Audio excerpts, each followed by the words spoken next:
Alrighty, hi guys, welcome to Guardian Radio. Tonight's guest is Jim O'Rear, and would you like to start to introduce yourself? Sure. I'm Jim O'Rear, I'm an actor, stunt guy, writer, screenwriter, paranormal investigator, a little bit of everything. Okay. Well, I have the site up for everyone to see. My first question was, in total, what's the genre that you've played in most? Is it horror? Is that what you're... Yeah, film-wise, it's been horror, horror and sci-fi. My background really is in live theater, musical comedies, but got into the horror genre, and that's just kind of what most people have had me do. That's really cool. Are you working on any projects right now in the film category? Yeah, there's a couple. I've got several that are some that have just come out recently on video, which Beverly Lane just recently came out with, is a zombie comedy, which is really funny. You can get that now, and Postmortem America, part 2 of it is about to come out. And I've got actually a comedy that was just finished called Underground Entertainment. It's a comedy that's disguised as a documentary, kind of like Spinal Tap, and wrapping up some editing on a paranormal documentary now. And pretty soon I will be filming on a Stephen King film called The Boogeyman. Oh, nice. All right, so you're keeping pretty busy. That's awesome. Yeah. And then I noticed it says music and singing, so you do a lot of musical stuff too? Yeah, my background is in musical comedy, so I've done a lot of singing, and I've always played instruments and stuff all my life, and I don't do a whole lot of that anymore. But music for a long time was a big part of my life. Okay. And then the next topic is martial arts. So tell me more about that. Yeah, I started studying martial arts. I guess, probably when I was in kindergarten, and it's always been kind of a lifelong interest. I really started getting into it. I don't know, maybe about 2nd or 3rd grade is when I started studying Goju-Rai, and I've got a couple black belts. I've got a black belt in traditional Korean Taekwondo, and then I've got a black belt in Japanese Wado, and then I've also got various belts in different styles like Shotokan and Goju-Rai and American Taekwondo and American Kempo, and have just kind of always been interested in that for years and years, and kind of in and out of it. I don't always have time to do it all the time, but I love doing it, and it's kind of helped me in some of the stunt work and stuff too, because a lot of people would have me do fight scenes and things like that. Wow, that's really cool. That's a lot of experience you have there. Yeah, it's just it's a neat philosophy, and it's a good discipline, and it's good exercise, and it's just kind of been part of my life for a long time. Cool. So you tie in a lot of that together. That's really cool that you do that. Also, I noticed photography. So you do a lot of photography too on the side, or is that one of your main jobs? Yeah, it's really on the side. It's kind of a hobby. It's something I like to do, and I've been pretty lucky, I guess. I've had a few things published in some books and some trading cards and some calendars in the past, and but it's just something that I like to do, and in some of my books that have been out, I've been able to do a lot of my own photography and stuff for that. I've got a new book coming out this year that's actually it's a travel book, and I did all the photography in it. And then there's another lady's book that's coming out later this year, which is about, it's an animal book, I think it has something to do with like psychic animals or something like that. And she's using some of my photographs of animals in that book. So it's really kind of more of a hobby, but I've won a few photo contests and had some things published here and there. But again, it's kind of like martial arts. It's just something that I'd like to do that, occasionally other people like too. Yeah. Well, you do some really good job. I'm looking at the photography right now. Some of my favorites I see are the road into the woods, it looks like. Very pretty. Thanks. Yeah, I tend to. I like old buildings, and I don't remember what photos and stuff on my site right now, but I tend to like old buildings and animals, and graveyards. That's a lot of my pictures, but now and then, yeah, I'll get some woodsy shots or some rivers or something like that. But a lot of it, if you really look at a lot of my stuff, it's old buildings and animals. Yeah, I can see one with the cross on it. It's beautiful. Thank you. Is this all in one certain location, like a certain state, or have you traveled and taken all these? I mean, they all look like different. I'm sorry, you were breaking up a little bit. What was that? Where were the building shots taken? You have one with the cross on it. It's beautiful. That is, gosh, where was that? I think that was actually, you know what, I don't remember. I want to say it was in Nashville, Tennessee. Oh, wow. I think it's the one with the cross on it. I think, let's see, on my site I've got one of the Biltmore Estate, I believe. It's got the lion sitting out in front of it. Yeah, these are nice. But the one with the cross on it, I think, is an old church in downtown Nashville, Tennessee. Okay. And then I also noticed you do magic? Yeah, that's really kind of what got me into the acting and film work and stuff. Is I traveled across the country for a long time as the youngest professional magician, and got to work with David Copperfield and Harry Blackstone Jr. and the great Tom Stoney and a lot of the popular magicians. And I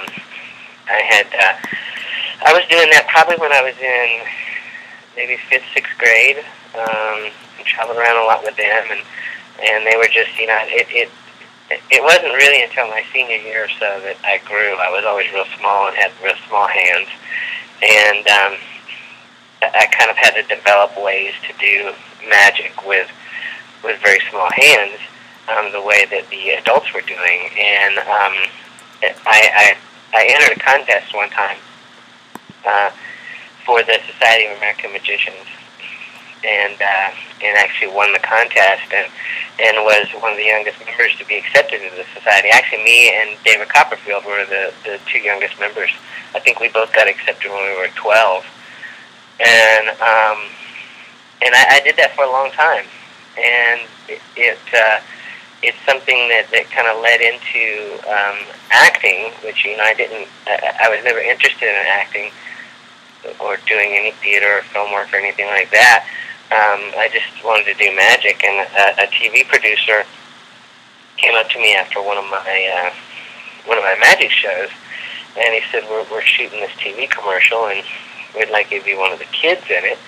And, I wasn't interested. I didn't want to do it. I'm like, I'm not an actor. I just do magic, and I don't want to do it. And he goes, "No, what you're doing on stage in your magic show is acting. It's all, it's all acting. You just do that on TV." And so I said, "No, thank you." And but he really wanted me to do it. So he begged me and my parents and my agent and stuff for about a week, until I finally just said, "Okay, I'll do this stupid TV commercial." and I did the commercial, and it was, and I'll show my age by telling you what it was. It was, if anybody remembers the old Woodsy Owl commercials, the Give a Hoot, Don't Pollute commercials from years and years and years ago, he had, some kids with him in those commercials, and I was one of those kids. So that was my first kind of acting gig, and I found that I sort of liked it, and just, gradually ended up moving away from the magic. Okay. I also noticed that you do some paranormal investigating. Do you get a lot of time to do that, or is it just kind of a rare occasion? It's here and there, and again, that kind of started out really, and still is, sort of kind of a hobby, mostly. It's another thing I've always been interested in, and a lot of times if I was, out somewhere or on vacation or working on a set somewhere or whatever, I would say, if I had a day off or something, I'd say, well, what's haunted around here I can go look at, and and I'd go look. Me and a friend, we'd grab a recorder and a camera, and we'd head out, and it's still something I kind of, it's just more of a personal thing to me.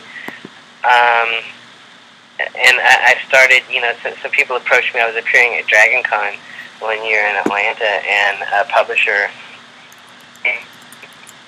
and also to the paranormal came up to me and said, would you like to write a paranormal book on, some of your experiences? And I thought, well, if I don't do it, somebody will. So I did, and that kind of got me a little more serious into it. So, I've got a couple paranormal books out now, and we filmed a pilot, Celebrity Ghost Hunters, and formed a Celebrity Ghost Hunters team. And, just kind of do it here and there when time allows. Okay. We also have a question from the audience, and he asked, did you ever work with George Romero? I have. That must be somebody that knows me. Yeah, my friend Michael Williams, he was asking about that. I did. My first horror film was Day of the Dead. And I got to work with Romero and Savini, and Savini still to this day is a friend of mine. We did that back in '85, so I've known Savini a long time, and I've got to do a couple other projects along the way with him. And yeah, I got to do that, and then I was actually contacted again to do Land of the Dead.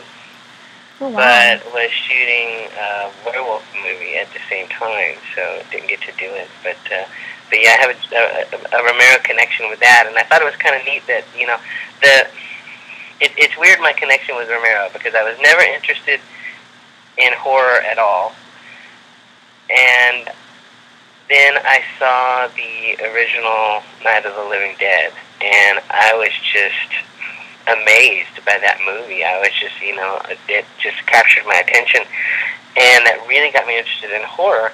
And so I credit Romero with getting me interested in this genre. And then it was cool that, several years later, I got to be part of that series and work with him. And then several years later, he was going to receive a Lifetime Achievement Award, and I got to be the one that presented him with it. Wow. So it's kind of a full circle type deal. It was really neat. Nice. Okay. Well, yeah, I've got people in the chat room.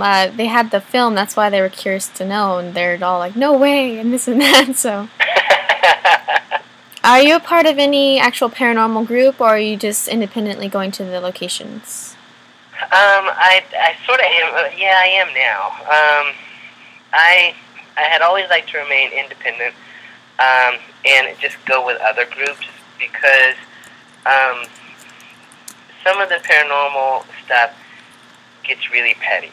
And, this group doesn't like that group, and my group's better than your group, and, which is just ridiculous, because everybody's, doing the same thing. We're all trying to find out the same information. We're all trying to figure out what's going on. Everybody should be able to just get along and play nice together, but they don't. So I had never really been part of a group. And then I was asked a couple years ago to join Hollywood Ghost Hunters, which is made up of a bunch of horror actors and stunt guys and stuff. It's got Kane Hodder, who was Jason in Friday the 13th, and Ari Mahalhoff, who was the Leatherface, and Adam Green from Hatchet, and Danielle Harris. Had several horror people in the group, and I went on, several investigations with them. and then I made this pilot that we shot for called Celebrity Ghost Hunters that we're going to pitch to some networks, and people thought it was a neat idea to take different celebrities into different haunted locations and see what you could find. So somebody said one day, well, why don't you just make that a real group? So just recently, within the last few months, or a couple months or so, we went ahead and made it a real group, and it's got a bunch of horror guys that people would know in it too. It's got Gunnar Hansen, who was the original Leatherface in Texas Chainsaw Massacre, and Dick Warlock, who was Michael Myers in Halloween, among tons of other things. It's got Ogre from Skinny Puppy and Repo and 2001 Maniacs, and it's got some good hardcore paranormal investigators also, like Paul Browning, who's written some paranormal books, as well as been on some of the shows like My Ghost Story, and Tommy Golden, who's been on a bunch of ghost shows, and is also an author.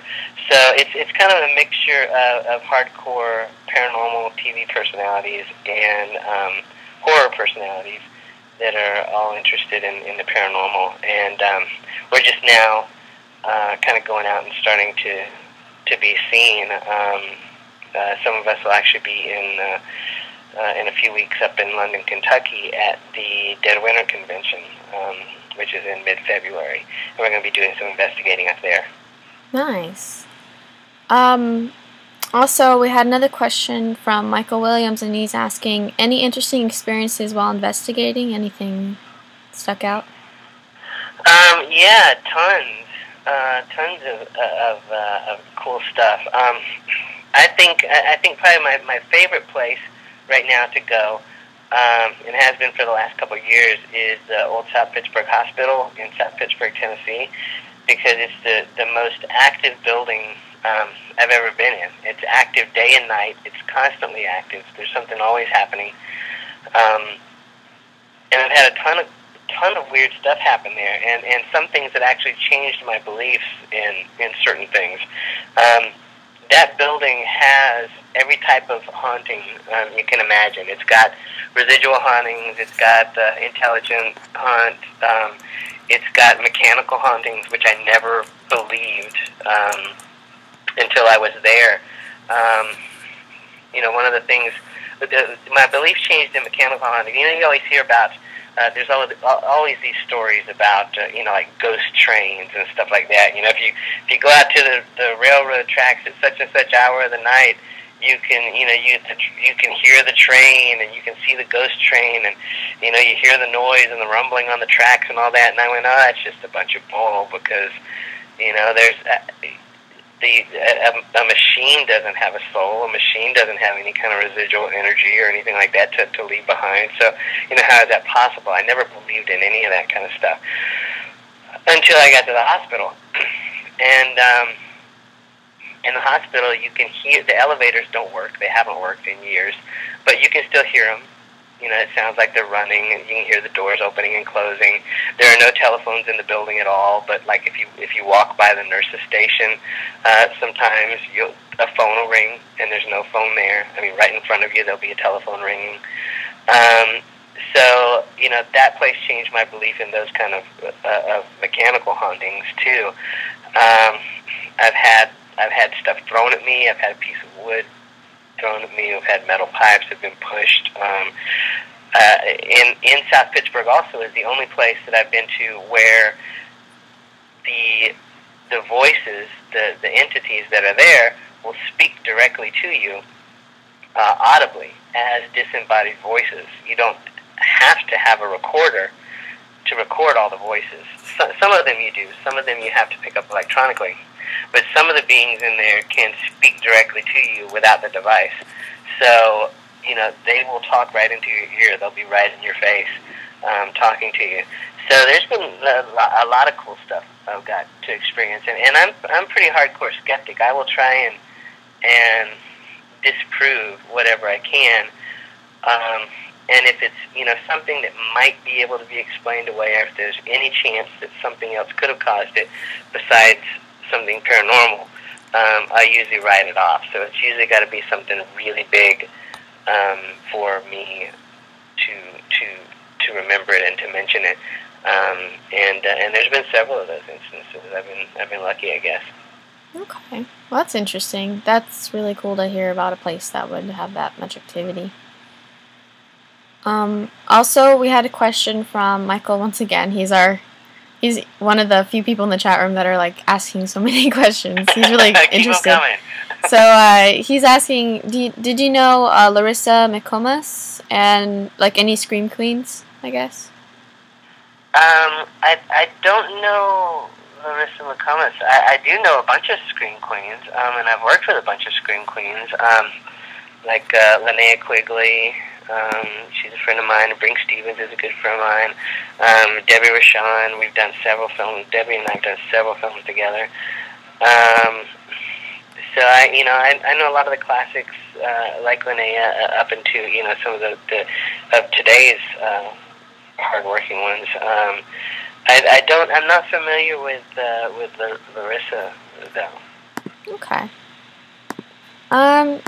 Are there any other things that you'd like to tell the audience as far as events go? I'm looking at your homepage, and it has all the different events coming up. Were there any that you'd like to mention? Gosh, I don't know. I could shamelessly plug a ton of things. Well, go ahead.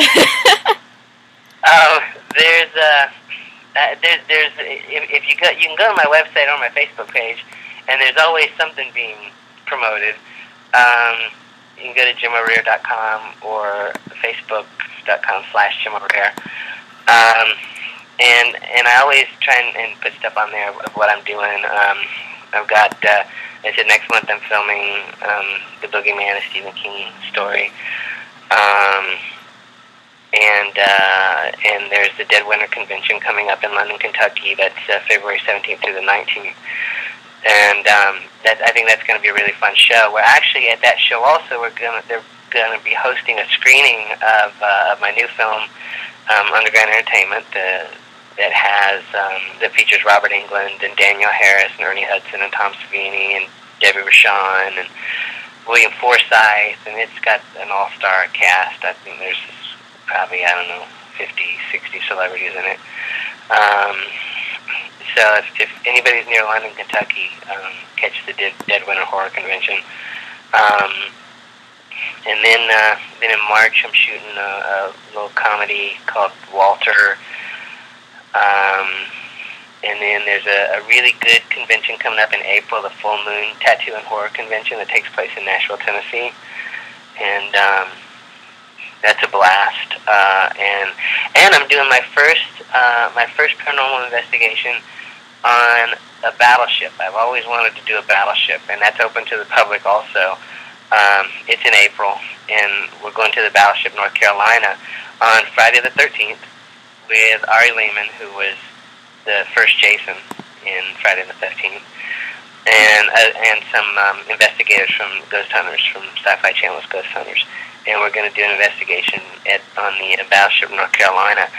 So anybody that wants to come to that, that'll be a cool trip too. But you can find all these things like listed on my website, and they have links to them to where you can get more information and where tickets are available and that kind of thing. And then I usually try and keep on Facebook. I usually post, like when some of my new movies are being released, or audio dramas. I've done several audio dramas lately.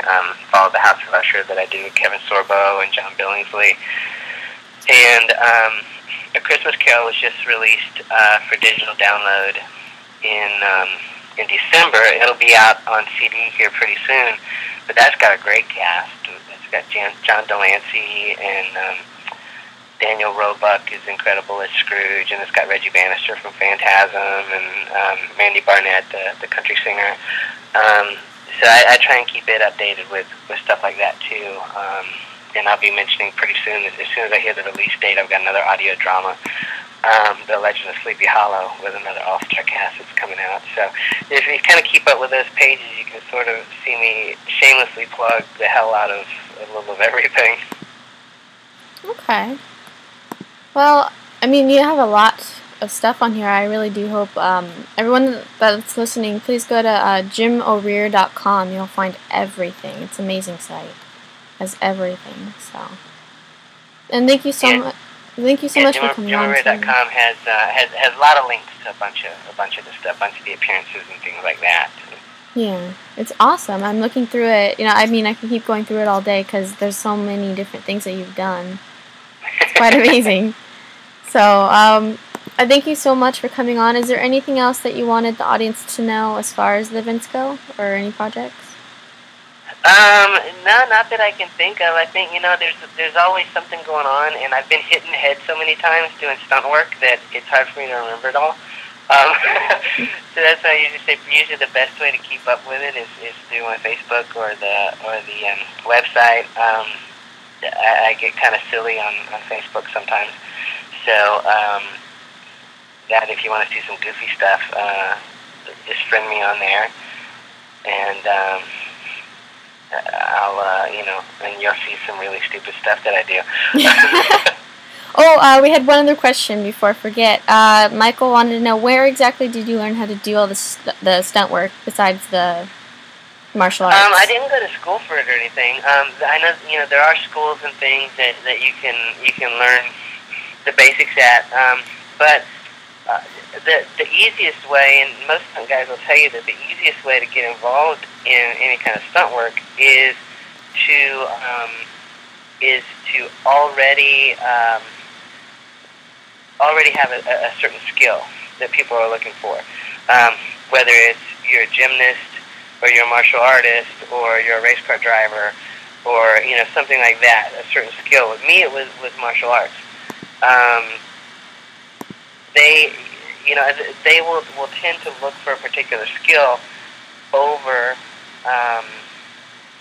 somebody that went to stunt school and got the basics. I mean, stunt school is cool that you can learn a little bit of falling and driving and stuff like that, but a lot of times they're looking for a very specific skill.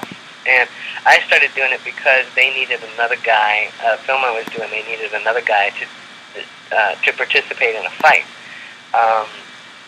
The guy that was supposed to do it, I don't know what happened to him. And they knew I had a martial arts background, and they said, would you want to be in this fight? And I'm like, yeah, I want to be in that fight. And then and then they just kind of use, if you do well, they just kind of use you from there, and then you sort of branch out, because I started doing that, and then they started asking me to do precision driving and some driving stunt scenes and falling down stairs and things like that. So you just kind of I just learned it as I went along, but it all stemmed from the martial arts skills. Awesome. Okay. Well, I don't want to keep you too long or anything, but thank you so much for coming on, and you're always welcome back if you ever want to do another show. Great. Well, thank you for having me, and yeah, definitely let's do it again sometime in the near future. Alrighty. Thank you so much, and have a great night. Great. Thank you. Bye. Alrighty, guys, that was Jim O'Rear, and if you want to get in contact with him, you can do it via Facebook, or you can go to his official site. It's JimO'Rear.com. If there were any questions I didn't get, I believe I got them all. So everyone have a great night, and tune in tomorrow. We have our show. It's going to be at 6 p.m. Pacific Standard Time or 9 p.m. Eastern Standard Time. And we're going to have Mike Ricksecker, who's a famous author, and we're going to have the Midnight Paranormal Society. They're in Chicago, Illinois, and they are also, some of them are actually writers too, so it's very interesting. It should be an awesome show. And then Friday, we actually do have our first Paranormal Hotspot show on the Paranormal Hotspot tab on the site. And then after that, next week will be a full schedule of Monday, Casper Paranormal Team's Paranormal View, and then Tuesday will be Jim Malliard's The Mallard Report. Wednesday will be another special. Thursday will be my usual show. And then Friday, I believe there might be another Paranormal Hotspot, but the official date was supposed to be February 10th. So we're starting a bit early for that one. And then more shows are coming on the network, so I'm very excited. Thank you so much for tuning in, and have a great night.